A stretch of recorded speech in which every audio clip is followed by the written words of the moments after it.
Hello everyone, welcome back to my channel. आज हम class 10th English chapter his first flight को line by line simple Hindi में समझेंगे। ये कहानी एक यंग सीगल की है जो उड़ने से पहले डरता था लेकिन बाद में अपने डर पर जीत हासिल करता है। So let's begin. Let's start studying. हमारी जो पहली स्टोरी है वो है हिज फर्स्ट फ्लाइट, जिसका मतलब है उसकी पहली उड़ान। तो देखते हैं फर्स्ट लाइन में हमारा क्या है। फर्स्ट लाइन में है the young seagull was alone on his ledge. इसका क्या मतलब है? इसका मतलब है कि एक यंग सीगल क्या है? एक समुद्री पक्षी होता है सीगल, ठीक है। अपनी चट्टान के किनारे पर, मतलब ऑन हिज लेज, मतलब ऑन हिज लेज का मतलब होता है चट्टान के किनारे पर अकेला बैठा हुआ था। Means he was sitting alone, ठीक है, on the ledge. His two brothers and his sister had already flown away the day before. इसका मतलब है उसके दोनों भाई और एक बहन एक दिन पहले ही उड़ना सीखकर उड़ चुके थे। फिर नेक्स्ट लाइन है he had been afraid to fly with them. इसका मतलब है लेकिन वो उनके साथ उड़ने से डर गया था। Somehow, when he had taken a little run forward to the brink of the ledge and attempted to flap his wings, he became afraid. इसका मतलब है जब भी वो उड़ने के लिए आगे बढ़ता और अपने पंखों को क्या करता? फ्लैप करता। फ्लैप करने का मतलब है फड़फड़ाना, ठीक है। मतलब जब भी वो उड़ने के लिए आगे बढ़ता और अपने पंख फड़फड़ाता, उसे बहुत ज्यादा डर लगता था। वो क्या? अफ्रेड। उसे बहुत ही ज्यादा डर लगता था।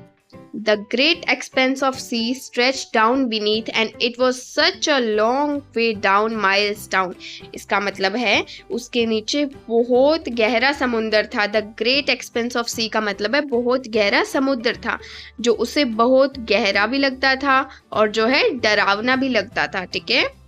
He felt certain that his wings would never support him, so he bent his head and ran away back to a little hole under the ledge where he slept at night. अब इसका क्या मतलब है? उसे लगता था कि उसके पंख जो है उसका वजन नहीं संभाल पाएंगे और वो गिर जाएगा, जिसके कारण वो क्या करता था? अपने हॉल में जो जहाँ पर वो रहता था, रात को सोता था, उधर जो है वापस भाग जाता था अपने सर को झुका के। Now let's continue. Even when each of his brothers and his little sister, whose wings were far shorter than his own, ran to the brink, flapped their wings and flew away. फिर वो क्या कहता है? वो कहता है कि जबकि उसके भाई और बहन जो इतने छोटे थे उससे, उसकी जो बहन थी, लिटिल सिस्टर, छोटी बहन, उसके विंग्स तो जो यंग सीगल है उससे बहुत ही ज़्यादा छोटे थे। वो भागती थी, फड़फड़ाती थी अपने विंग्स को, मतलब उड़ान भरती थी और उड़ जाती थी। He failed to muster up courage to take that plunge which appeared to him so desperate. अब इसका क्या मतलब है? इसका मतलब है कि यंग सीगल जो था अपने अंदर इतनी हिम्मत ही नहीं ला पाया, ठीक है। वो फेल हो गया करेज, हिम्मत इकट्ठा करने में, कि वो अपने अंदर इतनी हिम्मत ही नहीं ला पाया कि वो चट्टान से नीचे कूदकर उड़ने की कोशिश करे, ठीक है। यहाँ पर जो प्लंज है इसका क्या मतलब है? इसका मतलब है जंप, ठीक है, कि वो कूदने के लिए इतनी हिम्मत ही नहीं ले पाया, मतलब वो अपनी हिम्मत जुटाई नहीं पाया। And mother had come around. फिर जो है इसके बाद क्या है? उसकी जो मम्मी है वो आई। Had come around, calling to him shrilly, upbraiding him, threatening to let him starve on his ledge unless he flew away. फिर अब इसके बाद क्या है? मतलब कॉलिंग टू हिम श्रीली का क्या मतलब है? उसके जो पेरेंट्स थे, उसकी जो मम्मी थी, उसे तेज और चीखने जैसी आवाज में बुला रहे थे। मतलब वो तेज तेज चिल्ला रहे थे, मतलब जोर से गुस्से में बोल रहे थे, उसे डांट रहे थे और उसकी जो है मतलब बुराई कर रहे थे कि तू नहीं कर सकता, दैट्स ऑल। मतलब जो है ऐसे करना, उसको अपब्रेडिंग बोलते हैं कि तुम नहीं कर सकते, ये वो। और कॉलिंग टू हिम श्रीली इसका क्या मतलब है? चिल्ला कर मतलब उसे डराने की कोशिश कर रहे थे ताकि वो अपने फर्स्ट स्टेप ले ले। Threatening to let him starve on his ledge. अब इसका क्या मतलब है? कि वो उसे धमकी दे रहे थे कि अगर वो उड़ना नहीं सीखेगा तो उसको लेज पे, मतलब जहाँ पर वो रात को रहते थे, सोते थे, उसे उधर खाना नहीं मिलेगा, ठीक है, जब तक वो उड़ता नहीं। But for the life of him, he could not move. इसका क्या मतलब है? इसका मतलब है चाहे कुछ भी हो जाए, वो डर के मारे कदम भी आगे नहीं बढ़ा पा रहा था, ठीक है।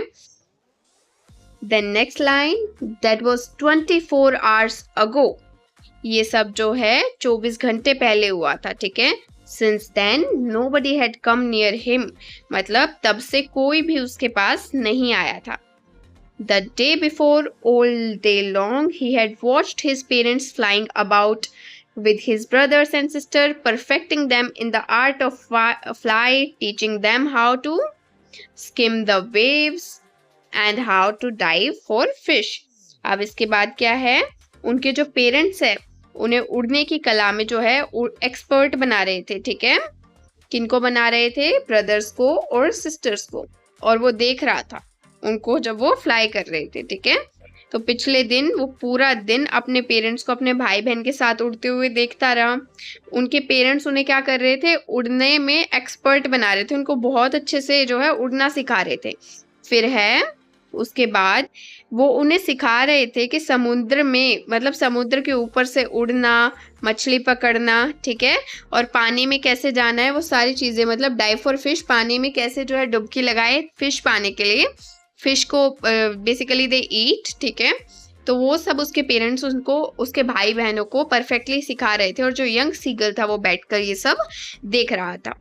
He had in fact seen his older brother catch his first herring and devour it, standing on a rock while his parents circle around raising a proud cackle. अब इसका मतलब क्या है, उसने अपने बड़े भाई को पहली बार एक मछली पकड़ते हुए देखा और उसे तुरंत खाते हुए देखा, ठीक है।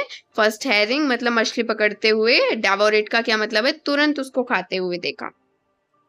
फिर है स्टैंडिंग ऑन अ रॉक, से उसका भाई एक चट्टान पर खड़ा हुआ था, ठीक है, एक पत्थर पर, रॉक पर खड़ा हुआ था, और उसके जो पेरेंट्स थे, हिज पेरेंट्स, खुशी से उसके आसपास चक्कर लगा रहे थे, ठीक है, और जो है खुशी से उसको चीयर्स कर रहे थे, ठीक है। रेजिंग अ प्राउड कैकल मतलब खुशी, उसको कॉन्ग्रेचुलेशंस, मतलब खुश थे काफी, खुशी से उसको जो है बातें कर रहे थे, खुशी से उसके साथ।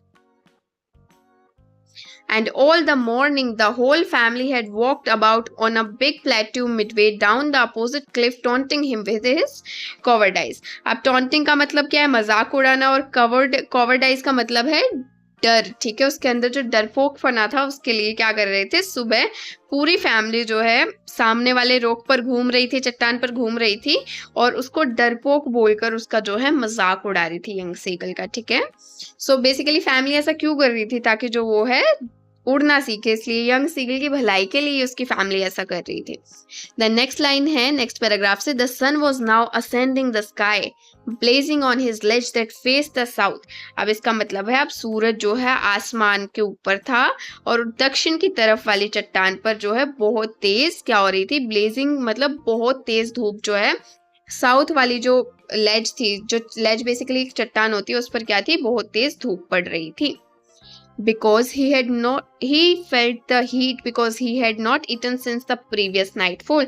अब उसे गर्मी लग रही थी, कमजोरी महसूस हो रही थी, क्यों हो रही थी, क्योंकि उसने पिछली रात से कुछ भी नहीं खाया था। He stepped slowly out to the brink of the ledge and standing on one leg with the other leg hidden under his wing, he closed one eye then the other. अब इसका क्या मतलब है, वो धीरे धीरे स्लोली, ही stepped slowly, धीरे धीरे चट्टान के किनारे तक आया, मतलब ब्रिंक मतलब होता है किनारा, ठीक है, चट्टान के किनारे तक आया, and standing on one leg, और वो एक पैर पर खड़ा हो गया और दूसरा पैर उसने अपने पंख के नीचे छुपा लिया। ही क्लोज वन आई, फिर उसने पहले एक आंख बंद करी और फिर अदर देन द अदर, और दूसरी आंख बंद कर ली। नाउ सी, ये किनारे तक आया, फर्स्ट आई क्लोज करी और दूसरी क्लोज की, and pretending to be falling asleep. फिर क्या मतलब है, यंग सीगल ने ऐसा दिखाया, प्रिटेंडिंग मतलब ऐसा दिखावा किया कि वो जो है सो रहा था। यंग सीगल ने ऐसा प्रिटेंड किया कि वो सो रहा था। Still they look, now let's see, still they took no notice of him. अब इसका क्या मतलब है, फिर भी उसके परिवार ने उसकी तरफ कोई भी ध्यान नहीं दिया। He saw his two brothers and his sisters lying on a plateau, dozing with their heads sunk into their necks. अब उसने देखा कि उसके जो दोनों भाई और बहन है वो प्लेट्यू पर लेटे हुए हल्के हल्के सो रहे थे, और उनके जो सर है वो गर्दन के अंदर छिपे हुए थे। संक मतलब उनके जो हेड्स है वो संक, इसका क्या मतलब है, संक का मतलब छिपे हुए थे, किसके, उसके नेक के अंदर। His father was preening the feathers on his white back. अब क्या है, उसके जो पापा थे, फादर थे, वो अपने सफेद पीठ के पंखों को साफ और ठीक कर रहा था, ठीक है। मतलब उसके जो फादर थे उसके वाइट जो फीदर्स थे और वो उनको क्या कर रहा था, प्रीनिंग कर रहा था। प्रीनिंग का मतलब है मेंटेनिंग करना, क्लीनिंग करना, ठीक है, उनको प्रॉपर मेंटेन कर रहा था। Only his mother was looking at him, सिर्फ जो उसकी मम्मी है वो यंग सीगल की तरफ देख रही थी। She was standing on a little high hump on the plateau, her white breast thrust forward. अब इसका क्या मतलब है, वो प्लेट्यू के एक छोटे से हिस्से पर खड़ी हुई थी और उसका सफेद सीना, मतलब जो सफेद ब्रेस्ट है, चेस्ट है, ठीक है, वो आगे की तरफ निकला हुआ था। थ्रस्ट मतलब निकला हुआ था आगे की तरफ। Now and again she tore at a piece of fish that lay at her feet and then scraped each side of her beak on the rock. अब वो क्या कर रही थी, बार बार वो अपने पास रखे हुए मछली के टुकड़े को क्या कर रही थी, नोच कर खा रही थी, ठीक है। And then scraped each side of her beak on the rock. अब इसका क्या मतलब है, और अपनी चोंच को जो है चट्टान पर रगड़ रही थी। बीक का क्या मतलब होता है इधर, चोंच। The site of the food मैडेंड him. अब इसका क्या मतलब है, खाने को देखकर यंग सीगल और भी ज्यादा भूखा और बेचैन हो गया। मैडन मतलब भूखा और बेचैन। Now see the next line, how he loved to tear food that way, scraping his beak now and again to wet it. अब जो है उसे भी मछली को इसी तरह नोच कर खाना था, ठीक है। He loved to tear food that way, उसको भी ऐसा करना बहुत पसंद है, ठीक है। अब उसे भी उस मछली को इसी तरह नोच कर खाना था और बीच बीच में अपनी चोंच को तेज करना जो है बहुत पसंद था। अपनी बीक को बेसिकली वो क्या करते हैं, बार बार ऐसे बीक करते हैं उसको, तो वो उनको अच्छा लगता है, जिससे उनकी जो वेट है, चोट जो है शार्प हो जाती है, ठीक है। उसको वैसे करना, तेज करना बहुत ज्यादा अच्छा लगता था। अब ये एक डायलॉग है, गा गा गा he cried begging her to bring him some food. अब इसका मतलब वो जोर जोर से आवाज लगाकर अपनी माँ से जो है खाना मांगने लगा। फिर जो है गाव को आ शी स्क्रीम्ड बैक डेरिसिवली। डेरिसिवली का मतलब है मजाक उड़ाते हुए। अब उसकी माँ ने क्या है, मजाक उड़ाते हुए क्या किया, जवाब दिया, चिल्लाया वापस। But he kept calling plaintively and after a minute or so he uttered a joyful scream. अब इसका क्या मतलब है, लेकिन वो दुखी आवाज में जो है लगातार खाना मांग रहा था। प्लेंटिवली का मतलब है दुखी, और जो है एक जो होता है रिक्वेस्ट भरी आवाज, ठीक है, उसको हम प्लेंटिवली बोलते हैं। अब वो दुखी आवाज में रिक्वेस्ट कर रहा था और लगातार जो है खाना मांग रहा था। And after a minute or so he uttered a joyful scream. थोड़ी देर बाद जो है उसने खुशी से जोर से वो है चिल्लाया, ठीक है। His mother had picked up a piece of fish and was flying across to him with it. अब जो है उसकी जो मम्मा है, उसने एक मछली का टुकड़ा उठाया और उसे देने के लिए उसकी तरफ जो है उड़कर वो आने लगी, उसकी मम्मा। He leaned out eagerly, tapping the rock with his feet, trying to get nearer to her as she flew across. तो जो सीगल है वो बहुत ज्यादा एक्साइटेड था, तो वो अपने पैरों से चट्टान को क्या कर रहा था, टैप कर रहा था बार बार, और उसकी मम्मी के पास पहुंचने की कोशिश कर रहा था। But when she was just opposite to him she halted, her wings motionless, the piece of fish in her beak almost within reach of his beak. अब इसका क्या मतलब है, लेकिन जब जो उसकी मम्मी है उसके बिल्कुल सामने पहुंची तो वो रुक गई और उसने क्या किया, अपने पंख जो है फ्लैप करना बंद कर दिया। तो जो अब पीस था फिश का, मछली का जो टुकड़ा था, वो उसकी चोंच के इतने ज्यादा पास था कि वो लगभग जो यंग सीगल है उसको पकड़ सकता था, ठीक है। जो यंग सीगल है उसके चोंच के इतने पास था कि यंग सीगल जो है उसको आसानी से पकड़ सकता था। He waited a moment in surprise, wondering why she did not come nearer, and then maddened by hunger, he dived at the fish. अब इसका क्या मतलब है, वो हैरान हो गया, शॉक हो गया, सरप्राइज हो गया और सोचने लगा कि उसकी मम्मी जो है उसके पास क्यों नहीं आ रही है। एंड देन, और फिर भूख से परेशान होकर, मैडन्ड बाय हंगर, ठीक है, वो मछली पकड़ने के लिए अचानक आगे कूद पड़ा। With a loud scream, he fell outwards and downwards into space. और वो जोर से चीखता हुआ और चट्टान से बाहर और नीचे की तरफ गिरने लगा। Then a monstrous terror seized him and his heart stood still. अब इसका क्या मतलब है, मॉन्स्ट्रस टेरर का मतलब है भयानक डर, उसे महसूस हुआ, सीज्ड हिम, ठीक है, अचानक से, सडनली उसे बहुत ज्यादा डर महसूस हुआ, बहुत ज्यादा डर लगा, उसे लगा उसे लगा जैसे उसका दिल जो है वो क्या हुआ, रुक गया हो। ही कुड हियर नथिंग, और अब उसे कुछ भी नहीं सुन रहा था। क्यों नहीं सुन रहा था? डर के मारे उसे कुछ भी नहीं सुन रहा था। But it only lasted a minute, ये जो डर है सिर्फ एक पल के लिए था। The next moment he felt his wings spread outwards, और अगले ही पल उसे लगा कि जो उसके पंख है अपने आप खुल गए, बाहर की तरफ फैल गए। The wind rushed against his breast, feathers, then under his stomach and against his wings. अब जो है हवा जो है उसके सीने और पंखों से टकरा रही थी, उसके स्टमक के आसपास से टकरा रही थी, ठीक है, और उसके जो विंग्स थे पंखों के opposite side. He could feel the tips of his wings cutting through the air. अब उसे महसूस हो रहा था कि उसके जो पंख हैं, पंखों के जो कॉर्नर्स है वो हवा को चीरते हुए, हवा को कट कर कर आगे जो है बढ़ रहे हैं। He was not falling headlong now. अब वो सीधा नीचे नहीं गिर रहा था, ठीक है। He was soaring gradually downwards and outwards. अब वो आसानी से हवा में उड़ रहा था। soaring का मतलब है आसमान में ऊंचाई पर उड़ना, ठीक है। तो वो अब आराम से जो है हवा में उड़ रहा था। soaring का मतलब है आसानी से आसमान में उड़ना। फिर नेक्स्ट लाइन है he was no longer afraid, अब जो है उसका डर पूरी तरह से खत्म हो चुका था।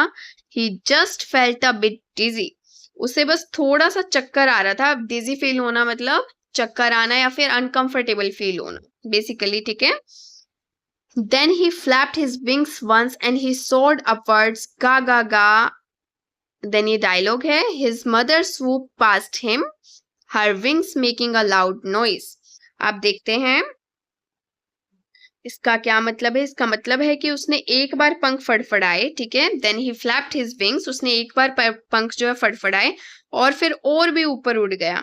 उसकी जो मम्मी थी उसने खुशी से उसके पास से तेज गति से उड़ती हुई उसके साइड से उसकी मम्मा जो है निकली, ठीक है। स्वूप का मतलब होता है तेजी से नीचे या पास से उड़ना, ठीक है। स्वूप का ये मतलब होता है कि जैसे साइड से उड़ी उसकी मम्मा उसके बिल्कुल। He answered her with another scream, उसने भी खुशी से चीख कर जवाब दिया, मतलब खुशी से उसकी मम्मा को आंसर किया। Then his father flew over him screaming, अब जो है उसके पिता जो है उसके ऊपर से उड़ते हुए गुजरे और उसके पिता ने भी उसको जो है आवाज लगाई। किसको आवाज लगाई? यंग सीगल को। He saw his two brothers and his sisters flying around him, curveting and banking and soaring and diving. फिर उसने देखा कि उसके जो भाई बहन है उसके आसपास खुशी से उड़ रहे हैं, डाइव कर रहे हैं, ठीक है, soaring कर रहे हैं, curveting कर रहे हैं और बहुत ज्यादा वो काफी ज्यादा खुश हैं।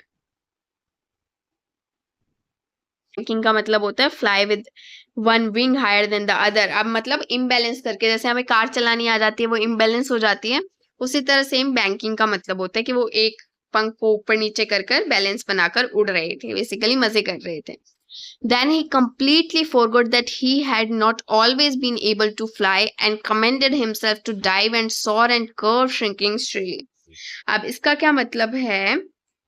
अब वो इतना खुश था, ठीक है, देन ही कंप्लीटली फॉरगॉट, अब वो इतना खुश था कि वो भूल गया कि कभी उसे उड़ने से डर भी लगता था। And commenced himself to dive and soar and curve, अब वो भी दूसरे पक्षियों की तरह जो है गोते लगाने लगा, डाइव करने लगा, घूमने लगा और जो है उड़ने लगा। फिर है next paragraph, He was near the sea now, flying straight over it, facing straight out over the ocean. अब वो जो है समुद्र के बिल्कुल ही ऊपर जो है उड़ रहा था।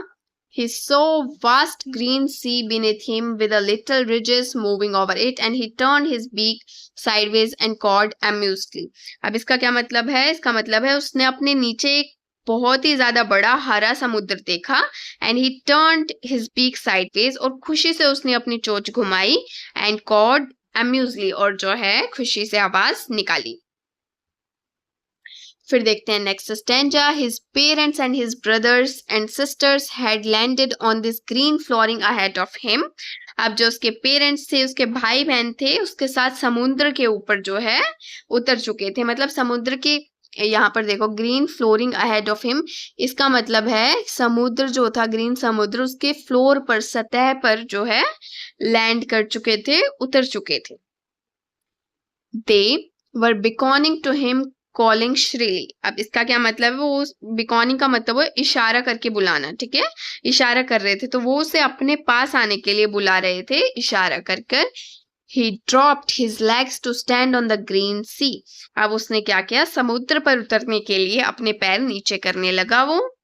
His legs sank into it. अब जो उसके पैर थे वो पानी में डूब गए। He screamed with fright and attempted to rise again, flapping his wings. अब जो डर के मारे उसने चिल्लाया और फिर से ऊपर उड़ने की वो जो है कोशिश करने लगा। But he was tired and weak with hunger and he could not rise, exhausted. But अब उसने काफी समय से कुछ भी नहीं खाया था, तो वो भूख से और थकान से इतना कमजोर हो चुका था कि उससे जो है दोबारा अब ऊपर भी नहीं उड़ा जा रहा था। ठीक है, अब है by the strange exercise, इसका क्या मतलब है बाय द स्ट्रेंज एक्सरसाइज, मतलब वो एग्जॉस्ट हो गया था ना, तो उड़ने के लिए नए अनुभव उसके लिए बहुत ज्यादा जो थे। अब वो देखो बेसिकली वो फर्स्ट टाइम उड़ रहा था, ठीक है, तो उसके लिए तो एक स्ट्रेंज एक्सरसाइज थी, तो वो इतना ज्यादा थक गया था कि अब वो जो है ऊपर नहीं उठ पा रहा था समुद्र से।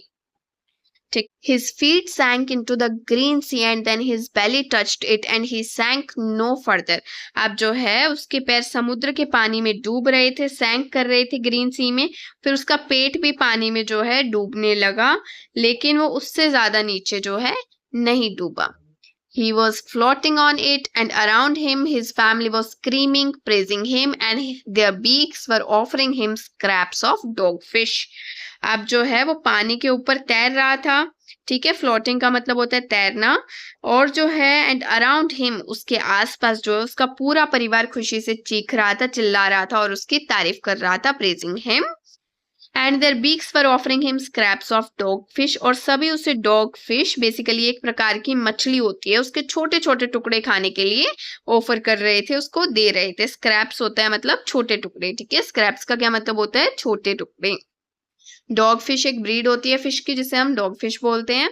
He had made his first flight, अब जो है आखिरकार यंग सीगल ने अपनी फर्स्ट फ्लाइट, अपनी पहली उड़ान पूरी कर ली और उसने उड़ना सीख लिया। ठीक है, तो बेसिकली इस चैप्टर में क्या था कि जो यंग सीगल था वो उड़ने से बहुत ज्यादा डरता था। उसकी मम्मी ने उसे मछली का लालच देकर चट्टान से कूदने के लिए मजबूर कर दिया। पहले तो वो गिरा, लेकिन फिर उसके पंख फैल गए और वो उड़ने लगा, उसका डर खत्म हो गया और उसने आसमान में खूब इंजॉयमेंट से उसने फ्लाई किया, और लास्ट में समुद्र पर जो है सेफली वो उसके जो है वो सेफली सुरक्षित तैरने लगा, और उसका जो परिवार था उसने सफलता का सेलिब्रेशन किया। ठीक है, तो इसका मोरल क्या है चैप्टर का, कि जो है बेसिकली डर जो है दिखता है, लेकिन जब हम अपना फर्स्ट स्टेप ले लेते हैं उसके बाद जो है हमें इतना डर नहीं लगता। तो कोई भी चीज बिना करे हमें जो है स्टेप बैक नहीं करना चाहिए, एटलीस्ट ट्राई करना चाहिए, करेज होना चाहिए, और जो है हमें कभी भी डरना नहीं चाहिए। तो डर को जीतने का सबसे अच्छा तरीका क्या होता है, हम जब उसका सामना करते हैं, ठीक है, तो जब हम पहला कदम अपना उठाते हैं तभी हमें अपनी असली ताकत का पता चलता है। सो अगर आपको कोई भी डाउट है चैप्टर से रिलेटेड, काइंडली कमेंट, और अगर आपको कोई भी NCERT for right now class 10 का कोई भी चैप्टर चाहिए specifically, comment, I will make the video for you. Thank you so much, subscribe my channel, have a great day, bye bye, see you in the next video.